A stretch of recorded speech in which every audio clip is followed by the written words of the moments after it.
અરવિંદ કેજરીવાલ આજે પણ ઈડી સમક્ષ નહીં થાય હાજર।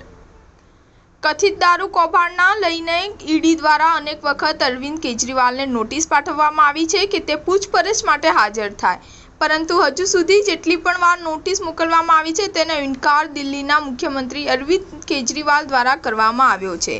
ઈડીએ 7મી વખત અરવિંદ કેજરીવાલને હાજર થવા માટે સમન્સ મોકલ્યું હતું, પરંતુ ફરી એક વખત પૂછપરછ માટે અરવિંદ કેજરીવાલ હાજર નહીં થાય।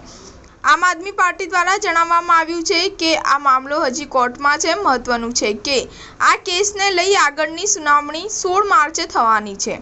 દિલ્હીના મુખ્યમંત્રી અરવિંદ કેજરીવાલને ઈડીએ પૂછપરછ માટે હાજર થવા માટે અનેક વખત સમન્સ પાઠવ્યું છે।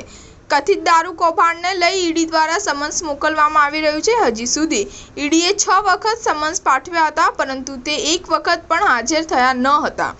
ત્યારે ઈડીએ 7મી વખત અરવિંદ કેજરીવાલને સમન્સ પાઠવ્યું હતું પૂછપરછ માટે હાજર થવા માટે, પરંતુ આજે પણ ઈડી સમક્ષ હાજર નહીં થાય। જ્યારે ઈડી સમન્સ મોકલતું હતું ત્યારે આપ દ્વારા કહેવામાં આવતું કે અરવિંદ કેજરીવાલની ધરપકડ કરવા માટે આ નોટિસ મોકલવામાં આવી રહી છે। સ્ટાર ન્યૂઝ 7 હંમેશા સચ્ચાઈની સાથે।